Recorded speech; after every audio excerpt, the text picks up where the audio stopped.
Hi, I'm Dr. Rachel Dolan, Vice President of Medical Communications at the Michael J. Fox Foundation for Parkinson's Research. I'm also a movement disorder specialist, which means I'm a neurologist with specialized training in Parkinson's disease, or PD. Today I'd like to discuss a question that is essential to our foundation's work. What is Parkinson's disease? Let's start with some basics. In the United States, it is estimated that anywhere from 600,000 to 1 million people or more are living with Parkinson's, and at least 60,000 are diagnosed each year.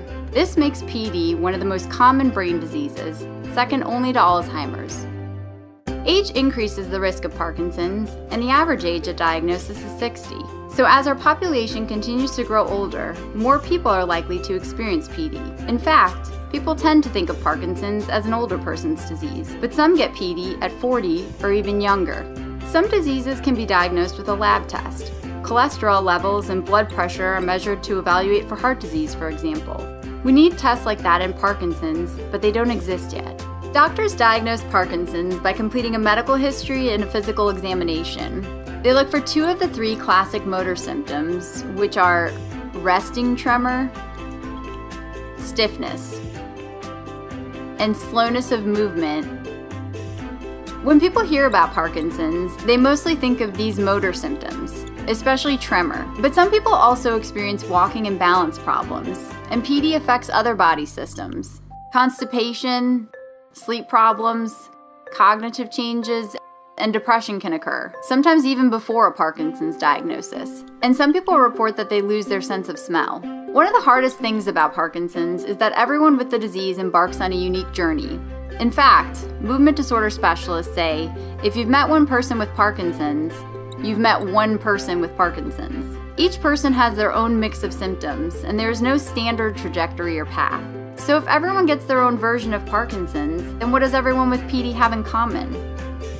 To answer that, let's take a look inside the brain.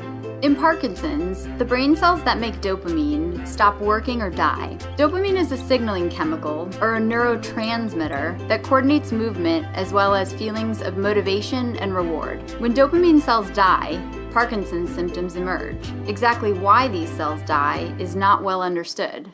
Researchers believe that in most people, Parkinson's is likely caused by a combination of genetic and environmental factors. But although certain environmental factors, such as pesticides and head injury, are associated with an increased risk of PD, in most people there is no clear exposure we can point to as a straightforward cause of their Parkinson's. Similarly, while genetic mutations are linked to an increased risk of Parkinson's, based on what we know today, the vast majority of cases are not directly related to genetics. However, the field of genetics is moving fast. In Parkinson's, as in many other diseases, tremendous research is focused on genetics because this is our best opportunity to uncover paths to treatment breakthroughs. But how do we treat Parkinson's today? Here's what I told my own patients when I was a doctor in clinical practice.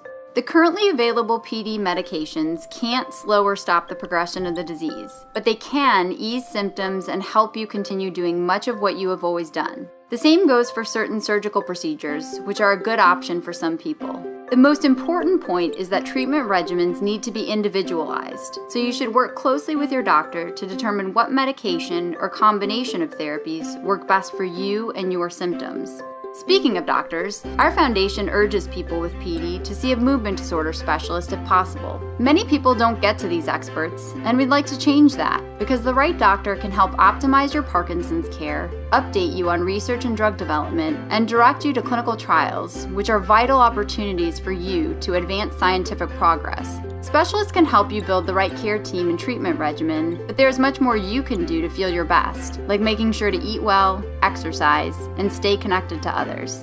Check out our full Parkinson's 360 toolkit for advice on living in the here and now with Parkinson's, as well as information on what to expect as Parkinson's unfolds over time.